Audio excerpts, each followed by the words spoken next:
Nordeste, a sua TV. TV Nova Nordeste.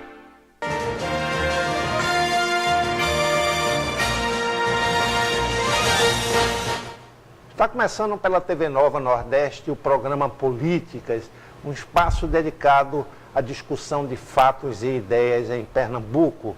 As entrevistas giram em torno de economia, política, ciência, cultura, enfim, as coisas da vida. Quem está aqui conosco é o professor da Universidade Federal de Pernambuco, Rodrigo Jugman, doutor pela Universidade da Califórnia, que recentemente se viu envolvido involuntariamente numa polêmica que chegou à internet, aos blogs, sobre uma palestra que ele deu na Universidade Federal de Pernambuco sobre marxismo cultural. Durante a palestra, ele teve a sala invadida por adversários do que ele falava e tumultuaram de tal modo a palestra que teve que ser interrompida. Isso foi tudo filmado, gravado e lançado na internet. E o professor vem aqui explicar para a gente o que é exatamente marxismo cultural. Professor, o que é marxismo cultural? Bom, Antônio, antes de mais nada, muito obrigado pelo convite. Veja, o marxismo cultural foi basicamente uma reviravolta teórica e estratégica do movimento marxista. Marx defendia uma tese, aliás, completamente absurda, de que toda a esfera cultural de uma sociedade, aquilo que as pessoas pensam, escrevem, dizem, seja, por exemplo, nas escolas, universidades, nas igrejas, enfim, toda a órbita cultural de qualquer sociedade, seria determinada por uma base econômica. E ele achava que, uma vez que o estado das forças produtivas nessa base econômica chegasse a um determinado ponto, haveria uma ruptura brusca da ordem constituída. O chamado proletariado entraria em rebelião contra a burguesia, porque antes teria havido uma completa pauperização da classe trabalhadora. A classe trabalhadora teria se tornado mais e mais pobre, até um ponto de não aguentar mais a situação e romper violentamente pela força armada com a ordem burguesa vigente.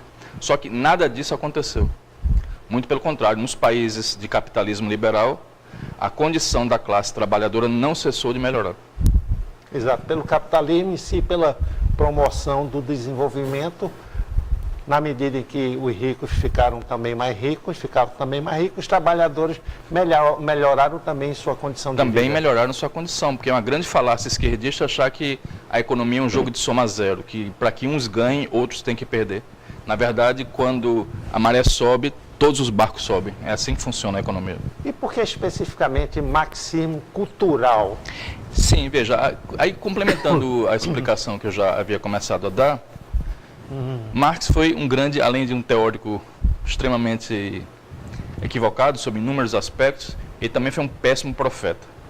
Além de achar que a classe trabalhadora se tornaria mais e mais pobre e haveria de romper com a ordem burguesa, também era a crença firme dos marxistas, digamos, clássicos, que chegada a primeira oportunidade de um conflito violento, como foi o caso da Primeira Guerra Mundial, os proletariados dos vários países em conflito, em vez de lutarem pelos seus respectivos países, lutariam contra as suas burguesias.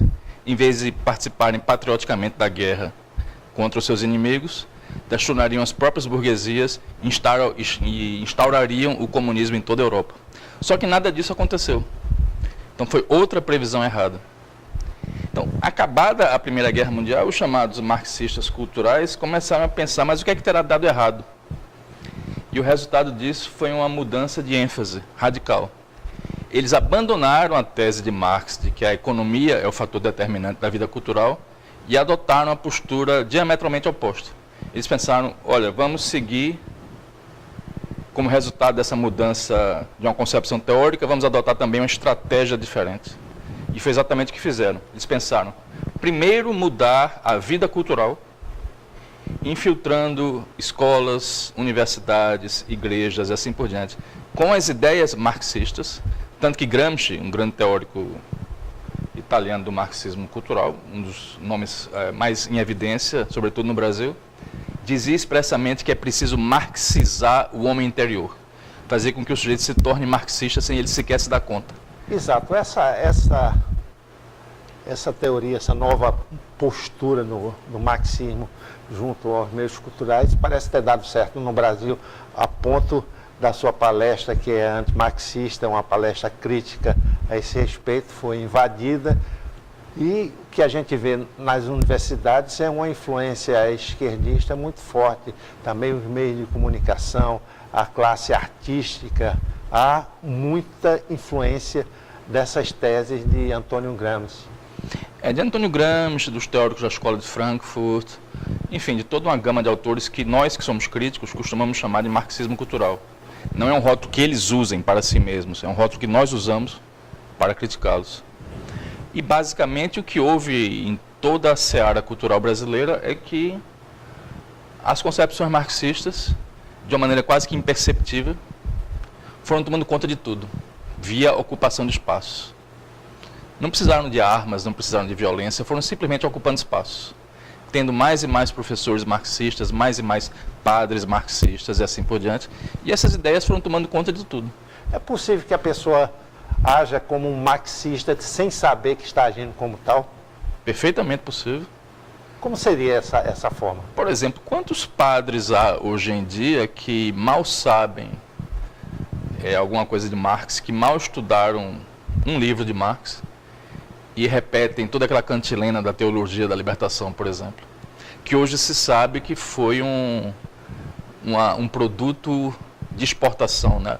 A ideia de criar a teologia da libertação veio do Kremlin de Nikita Khrushchev. Evidentemente não quer dizer que ele tenha escrito, que ele não teria nem capacidade intelectual para isso. Mas a coisa foi feita a mando dele, e hoje se sabe disso, e há livros que provam isso. E as nossas universidades, principalmente as universidades federais, hoje são um profundo foco de influência marxista. Justamente porque houve toda essa ocupação de espaços. Aqui me permita retroceder um pouco, né? Porque quando houve a ditadura militar, a ênfase da ditadura, que evidentemente tinha que acabar mesmo, eu sou contrário a qualquer tipo de ditadura, mas a ênfase da ditadura no combate à esquerda foi a questão de combater as guerrilhas, seja urbanas, seja a guerrilha do Araguaia. E com isso, o general Golbery, numa estratégia suicida, aliás, pensou que como válvula de escape deixaria o meio cultural nas mãos da esquerda. E não deu outra, eles tomaram conta totalmente das universidades, das escolas, do ensino. Hoje você tem Paulo Freire como grande patrono da educação brasileira, que é uma tragédia. Também enfim, tomaram conta de tudo. Tanto é assim que se criou nesse meio cultural, em particular nas universidades, que é o meu campo, uma situação de hegemonia quase completa do pensamento esquerdista. E de tal sorte que esse evento que foi invadido acabou sendo ao mesmo tempo uma aula teórica e uma aula prática, né? Porque eu quis falar desse clima de hegemonia do marxismo cultural em que mal se toleram opiniões divergentes.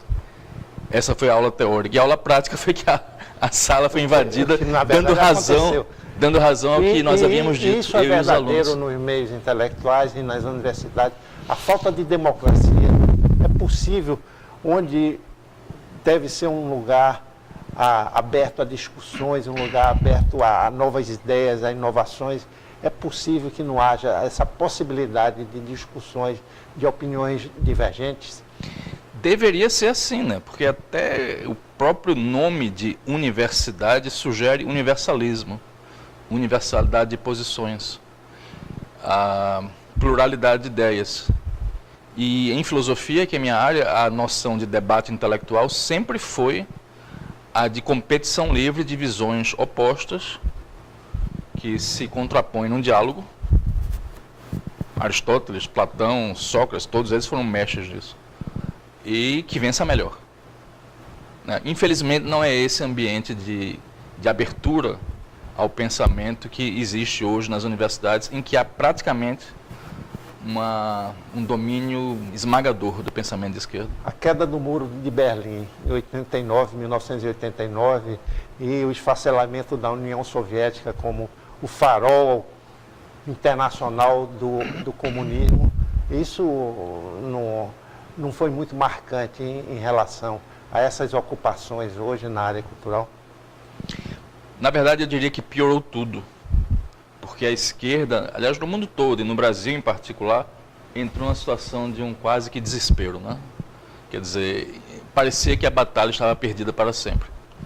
E diante desse revés, eles resolveram dar a volta por cima, não pela via das armas, até porque não teriam como fazê-lo, mas intensificando ainda mais esse campo de batalha cultural e dando ainda maior ênfase a essa ocupação de espaços, a esse controle quase que completo de toda a vida cultural para promover sua agenda.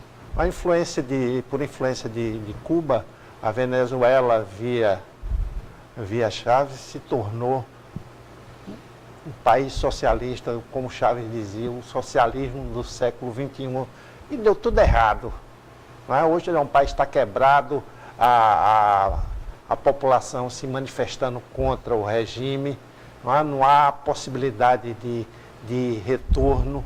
Isso daí seria, de certo modo, estendido por toda a América Latina a partir de uma ideia maior que vem do chamado Fórum de São Paulo, não é? Que era a esquerdização da América Latina. Hoje a Argentina mudou o regime, estamos próximos também a mudar a orientação, o Paraguai mudou. Sim. E cada vez mais os países latino-americanos ficam isolados nesse socialismo do século XXI. Que importância teve esse Fórum de São Paulo, que hoje parece mais um fantasma de São Paulo?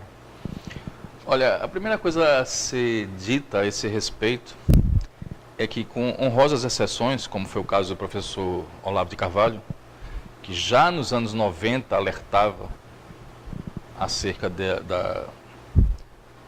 do papel absolutamente insidioso do Foro de São Paulo, a grande imprensa em geral calou sobre isso. O que foi o Foro de São Paulo? Uma vez que houve a derrocada do comunismo no leste europeu, Fidel Castro esteve determinado a, segundo ele mesmo teria dito, restaurar na América Latina aquilo que havia sido perdido no leste europeu, ou seja, o socialismo.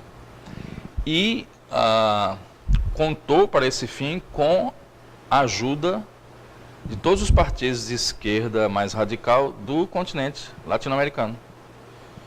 E Lula esteve envolvido nisso, assim como vários outros. E o trágico do Foro de São Paulo é que ele congrega não apenas partidos legais, grande parte dos partidos de esquerda do Brasil estão no Foro de São Paulo, como também, durante muito tempo, em alguns casos ainda hoje, engloba também organizações ilegais e até mesmo, em alguns casos, francamente criminosas, como foi o caso das Farc, as Forças Armadas Revolucionárias da Colômbia, que pertenceram até ao Foro de São Paulo até pouco tempo atrás. A guerrilha narcotraficante. Exato. Mas e há provas disso. As atas do Foro de São Paulo estão disponíveis online. O Foro de São Paulo vai sobreviver a esses novos tempos aqui na América Latina? Bom, é difícil ter certeza. O que nós podemos é torcer para que sim, né? Para que esse país volte a ser, não só o país, mas o continente todo volte a se redemocratizar. E veja, não é só a questão de reencontrar a democracia normal, parlamentar, não hegemônica por parte de um partido ocorrente, mas é também uma questão de resgatar a soberania nacional. Porque o Foro de São Paulo, que, segundo se sabe, é financiado nababescamente, mas até hoje não teve suas contas auditadas, o Foro de São Paulo é uma organização transnacional que interfere na política externa dos seus países membros, em franca desobediência ao princípio de soberania de cada um desses países. Portanto, é estritamente ilegal e antipatriótico.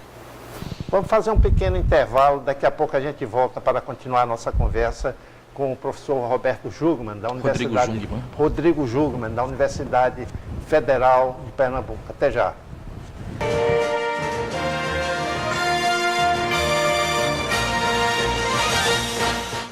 Estamos de volta no programa Política, na TV Nova Nordeste, conversando hoje com o professor da Universidade Federal de Pernambuco, Rodrigo Jungmann, doutor pela Universidade da Califórnia. Vimos no primeiro bloco as definições de marxismo cultural.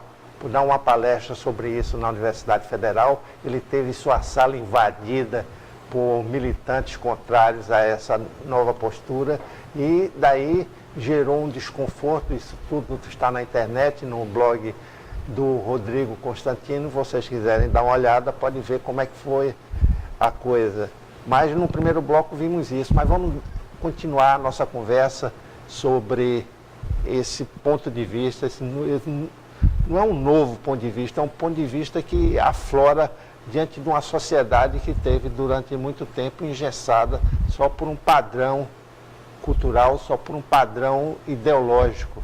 Agora nós observamos pessoas, comportamentos, mesmo comportamento de massa, essas grandes manifestações de rua, pessoas contrárias ao que vem acontecendo no país há 13 anos com a hegemonia petista. E isso está mudando. A sua presença aqui, o seu posicionamento na universidade, numa área muito, digamos assim, numa área minada para quem tem um pensamento divergente da esquerda oficial que acontece nas universidades. Então isso modifica muito o novo panorama, abre uma nova esfera de discussão no Brasil. Isso é muito importante. Mas, professor, eu queria ver como ficaram os brasileiros durante todo esse período, mais de uma década, um Brasil que é um país majoritariamente cristão, evangélico, católico, que tem pontos de vista formais sobre uma doutrina religiosa e tiveram que ser submetidos a certos constrangimentos, certos apelos, certos dogmas, tiveram que ser, digamos assim, duvidados pelos donos do poder do momento, não é? Por exemplo, levantaram a questão do aborto, não é? Levantaram a questão do próprio comportamento da comunidade evangélica. Isso tudo tem a ver um pouco da briga, do conflito, aliás, entre a ideologia marxista e as religiões. É uma excelente pergunta, até porque me dá a oportunidade de, digamos assim, corrigir um mal-entendido que é muito comum entre o público em geral, que consiste no seguinte: muitas pessoas pensam que o capitalismo é o regime antagônico ao comunismo, que o capitalismo é o grande inimigo do comunismo. Na verdade, o grande inimigo do comunismo sempre foi o cristianismo. Porque o cristianismo, e isso fica claro desde o relato da criação, no Jardim do Éden, o cristão aprende já nesses primeiros escritos do Gênesis que o ser humano é responsável por suas próprias ações. O ser humano tem livre-arbítrio. Ele pode acertar e ele pode errar. E quando ele erra, as culpas são dele. Não são da sociedade, como a esquerda gosta de dizer. Não é? E também fica claro, por exemplo, na belíssima alegoria do Jardim do Éden, em que uma vez que o casal é expulso em razão do primeiro pecado, Deus põe um arcanjo na frente das portas do paraíso, com a espada flamejante na mão, trancando o paraíso, para que o casal não tentasse voltar. Ou seja, é um simbolismo fortíssimo de que o paraíso terreno, temporariamente concedido ao primeiro casal, havia sido vedado. Isto claramente significa que Deus estava ali mandando uma mensagem. Devido à natureza humana, devido ao pecado, não é possível ter um paraíso terreno. Qualquer paraíso ao que o ser humano possa aspirar necessariamente pertence a uma esfera transcendente. Ora, isso é o exato oposto do que os comunistas defendem, porque eles acreditam, primeiro, que o ser humano é produto da sociedade. É um peão a serviço de forças impessoais, econômicas, sociais e assim por diante. Então a ideia de responsabilidade individual para o movimento comunista fica diluída. Além disso, os comunistas acham que uma elite intelectual iluminada seria capaz de trazer o paraíso para a Terra, estabelecer um paraíso terreno, que é uma concepção estritamente herética. Isso é impossível. Então, evidentemente, são duas concepções que jamais podem ser reconciliadas. Portanto, digamos assim, é mais do que compreensível que desde o seu surgimento, os pensadores revolucionários, tanto pré-marxistas quanto pós-marxistas, sempre tiveram como preocupação central destruir o cristianismo, por ter uma concepção de mundo diametralmente oposta. Enquanto houver cristianismo, eles não vão triunfar. Por isso nós temos que manter o cristianismo a todo custo. Isso é o que chamam de cristofobia. É um dos aspectos da cristofobia, sem dúvida nenhuma. Aliás, também aqui há um terreno em que, tragicamente, grande parte da imprensa brasileira e mundial se omite criminosamente. Hoje se sabe, e isso é amplamente noticiado, que no ISIS, por exemplo, Estado Islâmico. É comum que os cristãos sejam crucificados, decapitados, enfim, toda uma série de práticas absolutamente bárbaras. Essas práticas ocorrem em muitos países islâmicos, como o Congo, como a Nigéria e vários outros, mas também ocorrem nos poucos países comunistas ainda restantes, países como China, Coreia do Norte, Vietnã, e nos chamados países pós-comunistas, como a Rússia, o Cazaquistão, Turcomenistão, Armênia, Geórgia, todos esses países, além de vários outros, eu tenho alguns livros sobre esse assunto, são países em que cristãos são sistematicamente perseguidos. É o grupo religioso mais perseguido do mundo, e a imprensa mal trata disso. Estima-se que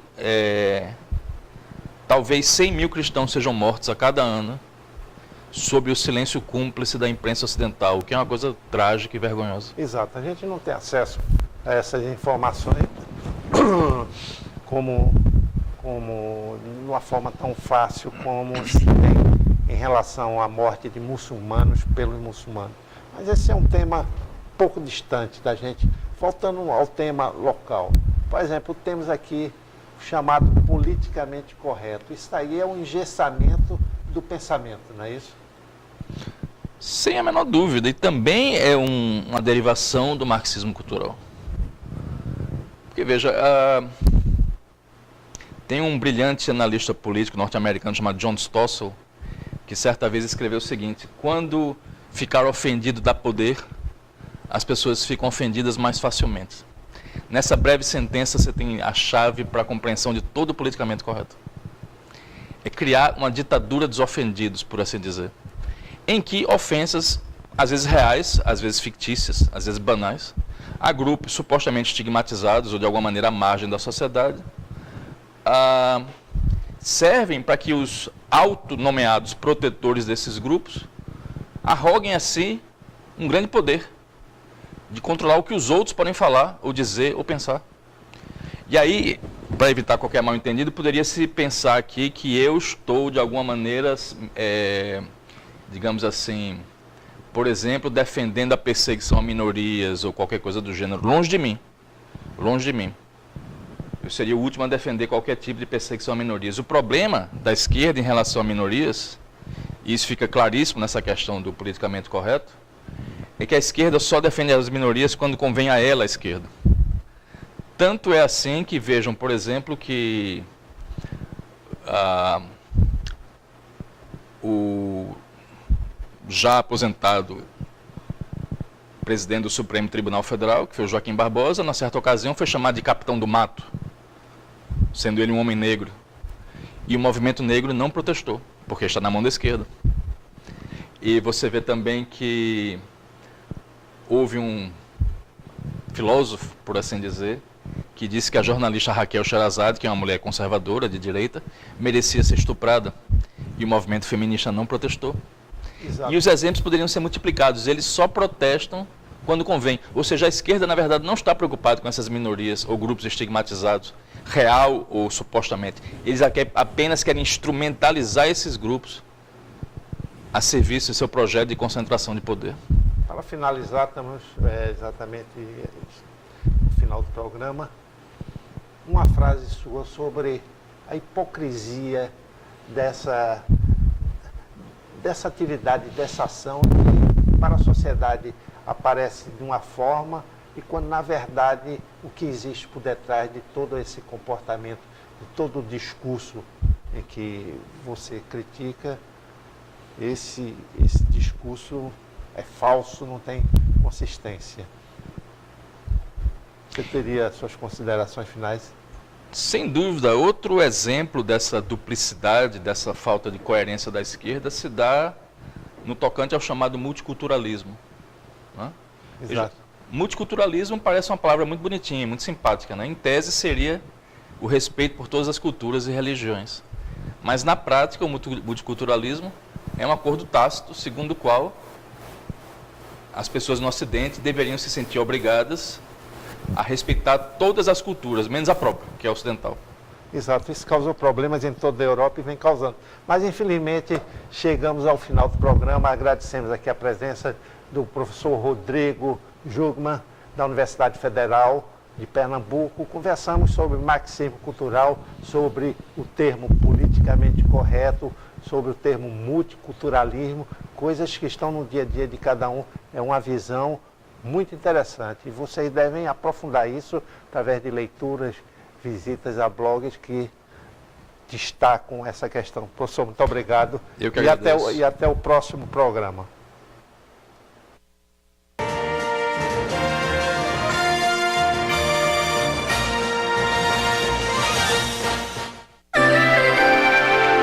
TV Nova Nordeste.